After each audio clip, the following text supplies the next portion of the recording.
बांग्लादेश की गिरती इकोनॉमी को इस आंकड़े से समझिए। 5 अगस्त से अब तक 10 लाख से ज्यादा लोग बेरोजगार। भारी नकदी संकट की वजह से कई कारखाने और इंडस्ट्री बंद। कच्चे माल और दूसरी जरूरी चीजों के आयात की भारी कमी।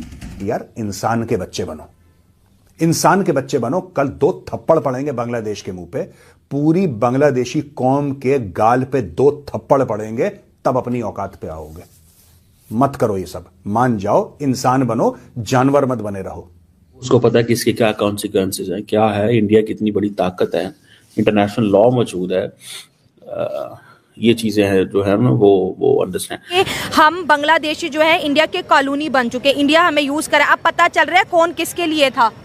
देखिए वो बांग्लादेशी समझ रहे थे कि इंडिया हमसे फायदा उठा रहा है, और आज आप कह रहे हैं बिजली के लिए रोएंगे, सब्जी के लिए रोएंगे, दाल के लिए रोएंगे, इलाज के लिए पासपोर्ट तो ऑलरेडी जमीन पे रख चुके हैं इंडियन एम्बेसी में। वो 20,000 की रोहिंग्या की आर्मी के सामने इनकी आर्मी भाग चुकी है। लिटरली आप ये देखिए आरजू जी, आपसे इन लोगों ने जो सीखा था वो सबसे बढ़िया पता है क्या काम सीखा था? पैंट छोड़ के भागना, कुछ नहीं करना। Be strong, you're a super power. ये 2 कौड़ी के बांग्लादेशी, इनकी बात सुनेंगे हम लोग? ये 2 कौड़ी के बांग्लादेशी, हमारी भीख पे पलने वाले, इनका देश हमने बनाया, इनका देश हमने बनाया। ये 2 कौड़ी के बांग्लादेशी ये हमें डिक्टेट करेंगे। ने 1971 से लेके आज तक बांग्लादेश को बहुत ज्यादा सपोर्ट किया, हर मामले में सपोर्ट किया, और आज वो इंडिया गद्दार के नारे। देखिए वो गलत किया है, इनको बड़ा मुश्किल होगा, इनके लिए आगे किसी भी चीज में आगे जाने में इनको बहुत मुश्किल होगा। इंडिया के सामने तो भाई सीधी सी बात है, इंडिया के सामने नक्शे में भी अगर आप बांग्लादेश को देख लेंगे तो हाथी और चूहे का क्या मुकाबला। लेकिन सवाल यही है ना, हाथी और चूहे के मुकाबले के अंदर चूहा शोर मचा रहा था, मैं हाथी को पटक दूंगा, ये कर दूंगा। आलू दे दो, प्याज दे दो, चावल दे दो, बस यही अंदाज है बांग्लादेश का। गिड़गिड़ा रहा है इस टाइम हिंदुस्तान के सामने। क्या बांग्लादेश घुटनों पर आ गया है? क्या भारत के सामने बांग्लादेश की अकड़, उसकी हेकड़ी निकल गई है?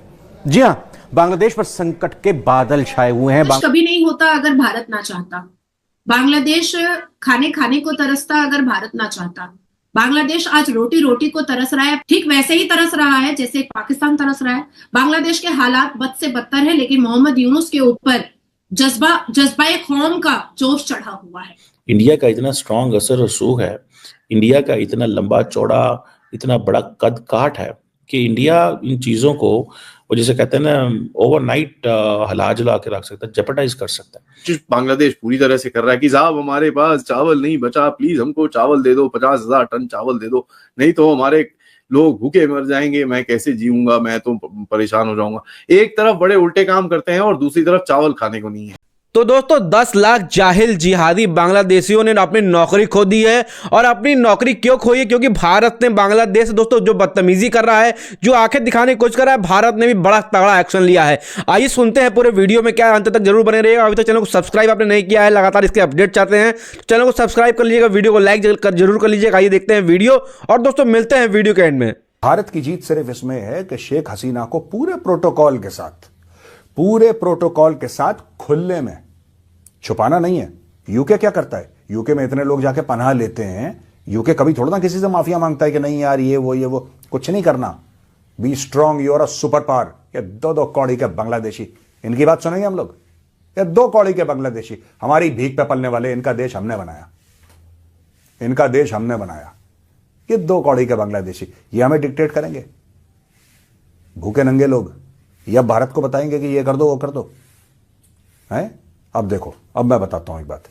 तो दोस्तों ये जो बांग्लादेश बार बार कह रहा है ना वापस भेजो वापस भेजो, आप कभी सोचना, इंडिया ने अगर गलती से वापस भेज दिया, गलती से इंडिया ने सोच भी लिया, तो फिर उस डिप्लोमेटिक डैमेज से इंडिया कभी रिकवर नहीं कर पाएगा। इसलिए बेस्ट इज इन 2 कौड़ी के भूखे नंगों को बोलो भागो यहां से, ठीक है? और मैं बता रहा हूं इनका चावल चूवल सब बंद करो, सब बंद करो। मैं बता रहा हूं ये अपनी औकात में आ जाएंगे 2 मिनट के अंदर। ये उछल रहे हैं, और ये क्यों उछल रहे हैं ये भी आपको बताऊंगा, लेकिन पहले जो मैंने काउंटर आर्ग्यूमेंट बोली थी वो मैं आपको सुनाता हूं। ये कह रहे हैं, अच्छा ये कब मांगा है इन्होंने? जब विक्रम मिस्री साहब गए थे, हमारे फॉरेन सेक्रेटरी वहां पे गए थे मिलने के लिए। और विक्रम, देखो हर समय ना एक बात ध्यान रखना, मामला बिगाड़ने से पहले एक बार सुधारने की कोशिश करो। मोदी जी ने भी नवाज शरीफ को बुलाया था अपनी इनॉग्रेशन सेरेमनी में 2014 में, पूरी कोशिश करी कि सब ठीक हो जाए, पूरी कोशिश करी। जब ये नहीं माने तब सर्जिकल स्ट्राइक करी, तब बालाकोट करा। और मुझे लगता है भारत यही कर रहा है इस वक्त बांग्लादेश के साथ।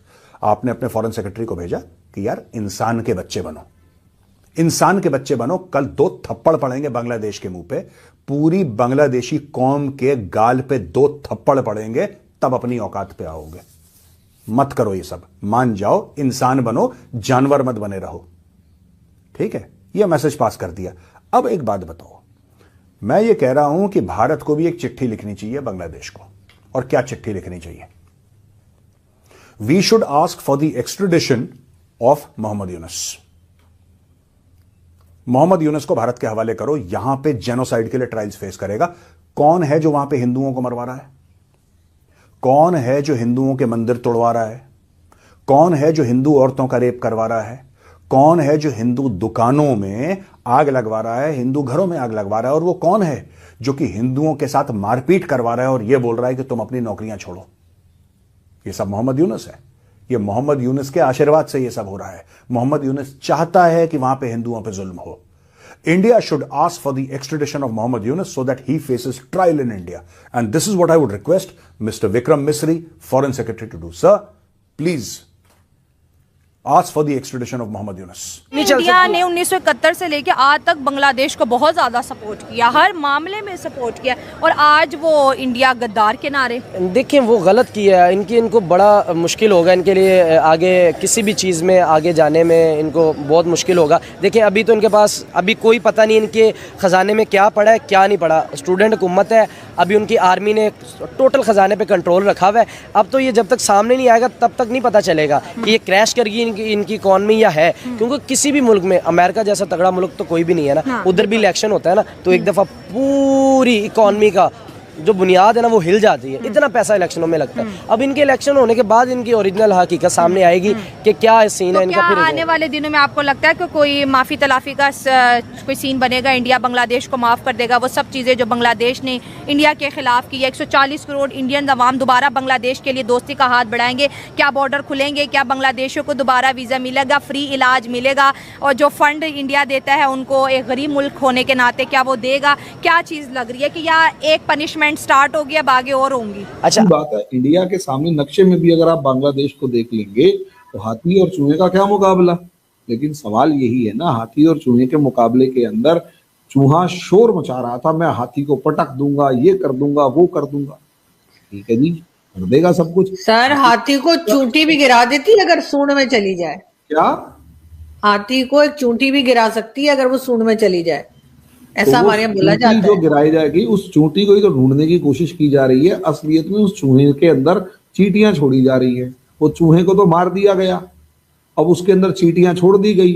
अब वो जो चींटियों का डर हमें दिखाया जा रहा है। यूं नहीं पता कि अगर एक बार आकर औकात में आ गए तो एक बार पैर पकड़ना है तो लाखों एक बार में गायब हो जाएंगी। अब उस 1 लाख को मरवा के अगर एक को शोर मचा रहे तो भैया ठीक है, उसको भी देख लो। फिर भाई हाथी अगर सूंड के अंदर कुछ करेगा उसको भी देखा जाएगा। भाई पानी भर रहा है, इलाज तो हाथी को भी पता है ना कि मेरी सूंड में अगर चींटी चली गई तो इलाज करने के लिए मुझे सूंड में इतना पानी भर लेना है कि वो चींटी भाई घुस के घुट के मर जाए। लोग उसमें खुश होते हैं, लेकिन कोई बात नहीं, खुश होने के लिए कुछ एग्जाम्पल चाहिए। लेकिन मैं एग्जाम्पल बता रहा हूँ बांग्लादेश में प्रॉब्लम क्या है। बांग्लादेश में प्रॉब्लम ये है कि वहां पर पाकिस्तान के जो, अब फिर वही वाली बात है, आप कहोगे अभी इजिप्ट के अंदर भी दोनों मिलके आए हैं, गुटरगू पता नहीं कौन सी वाली की है, पता नहीं क्या, हमें पता है क्या गुटरगू करी है। पता है क्या था, अमेरिका ने 2 पमेलियन पाल रखा, पहले तो एक ही पमेलियन पाल रखा था, अब दूसरा भी पाल लिया, और यूनुस और दूसरा पमेलियन। तो दोस्तों देखा आपने किस तरह से मेजर साहब ने इनको धोया है। बांग्लादेशियों की क्या औकात है, उनको उनकी औकात दिखाई है इस वीडियो के थ्रू, अपने बोलने के तरीके के थ्रू। दोस्तों किस तरह से उसको एक्सप्लेन किया है। बांग्लादेश की इतनी सी औकात नहीं है भारत सामने कुछ बोल पाए, लेकिन भारत सामने ये क्यों बोल रहे हैं? क्योंकि दोस्तों पाकिस्तान पीछे से इनको पिंच कर रहा है, कोई और देश भी है जो इनको पिंच कर रहा है, और कौन सा देश है ये हम और आप सब जानते हैं। और दोस्तों ये उनके थ्रू इतना ज़्यादा उड़ने की कोशिश कर रहा है बांग्लादेश, और बांग्लादेश इतना भूखा हो गया दोस्तों, भूखे नंगों की तरह मर रहा है। वहाँ वहाँ के लोग अपनी नौकरियाँ को 10 लाख नौकरियाँ मतलब कुछ कहलाती हैं। 10 लाख लोगों ने अपनी नौकरी खो दी, वो सड़कों पर आ गए हैं, वो भीख मांग रहे हैं। इन भिखारी के बच्चों को ये नहीं पता है कि भारत के वजह से दोस्तों ये सारी कुछ हो रही है और भारत से पंगा लेने की वजह से सारा कुछ उनको झेलना पड़ रहा है। और भारत अगर चाहे तो अपना जो लोन है, अपना जो कर्जा है वो वापस मांग लेना, तो बांग्लादेश पूरी तरह से बिक जाएगा, खत्म हो जाएगा। बांग्लादेश उठ के खड़ा भी नहीं हो पाएगा। और बांग्लादेश के दोस्तों यूनुस खान आगे दिखाने जाते हैं मोदी को। नरेंद्र मोदी ऐसी पावर दोस्तों, वर्ल्ड 3rd इकोनॉमी बनने वाली है, 5th इकोनॉमी बन चुकी है। जरा से जा करके देखिए आप उनसे किस जगह स्टैंड करते हैं। ये जो सस्ता पाकिस्तान है ना, खून तो वही है इन लोगों का, पाकिस्तानियों वाला ही सस्ता पाकिस्तान है। ये बहुत जल्द तबाह होने वाला है। म्यांमार ने 272 किलोमीटर घुस चुका ही है, 270 किलोमीटर अंदर कब्जा कर ही चुका है और भारत भी अब इनके टुकड़े करेंगे। भारत भी इनको अब काट करके बांग्लादेश को एक छोटा देश बनाएंगे कोई और इन बांग्लादेशियों को, जाहिलों को अलग कर देंगे। जो जाहिल गवार टाइप के लोग हैं वो अलग होंगे, जो थोड़े पढ़े लिखे हैं वो अलग होंगे। तो यही कुछ होता हुआ नजर आ रहा है और बांग्लादेश पूरी तरह से तबाह हो चुका है। और दोस्तों बांग्लादेश में अभी बहुत जल्द उनकी सरकार जो है, यूनुस की सरकार गिरने वाली है और वहाँ पे कौन आएंगी, जो पिछली थी महबूबा मुफ्ती, वो फिर से आने वाली है, उनकी सरकार फिर से आएगी और उस तरह से बांग्लादेश फिर से ग्रो करेगा जब भारत के संग मिलेगा तब। और बांग्लादेश इस समय तो आंखें दिखा रहा है केवल और केवल पाकिस्तान, तुर्की, ये सब जो देश हैं उनके पीछे, उनके साथ में लगे हुए 25-30 ड्रोन दे रहे हैं। अबे 25-30 ड्रोन तो यहाँ पे जो छोटा मोटा शो होता है वहाँ पे लगा देते हैं भारत। और भारतीय वायुसेना में भी दोस्तों ड्रोन सब तैनात कर दिए हैं अपने, और दोस्तों उनको दिखा रहे छोटा सा सैन्य अभ्यास भी किया है। और दोस्तों छोटी सी दोस्तों चीजें केवल बांग्लादेश को समझाने की कोशिश करी, छोटी सी चीजें के थ्रू बांग्लादेश जो है पूरी तरह से बर्बाद होने की कगार पे आ चुका है। अब भारत लास्ट वार्निंग केवल दे रहा है, लास्ट वार्निंग के बाद अब भारत अब एक्शन लेने वाला है और बहुत जल्द ऐसा एक्शन लेगा कि बांग्लादेश के दोस्तों टुकड़े ऐसे हो जाएंगे, बांग्लादेश खत्म हो जाएगा अगर बांग्लादेश अपनी आदतों से नहीं सुधरता है। तो आपको क्या लगता है दोस्तों, बांग्लादेश क्या अपनी आदतों से सीख पाएगा? क्या अपनी जो इस समय भूखे नंगे मर रहे हैं, भारत से चावल मांग रहे हैं, भारत से कर्जा मांग रहे हैं, उस चीजों को सोच कर भी ये लोग कुछ सीख पाएंगे, कुछ समझ पाएंगे कि नहीं, ये आप कमेंट बॉक्स में बताइएगा दोस्तों। और वीडियो अच्छा लगा तो वीडियो को लाइक करके चैनल को सब्सक्राइब जरूर कर दीजिएगा और वीडियो को शेयर करना बिल्कुल मत भूलिएगा। और लगातार इसके अपडेट्स आपको देते हैं, चैनल को प्लीज सब्सक्राइब कर दीजिएगा। मिलते हैं किसी और दिन इससे भी अच्छी वीडियो, तब तक के लिए दोस्तों जय हिंद।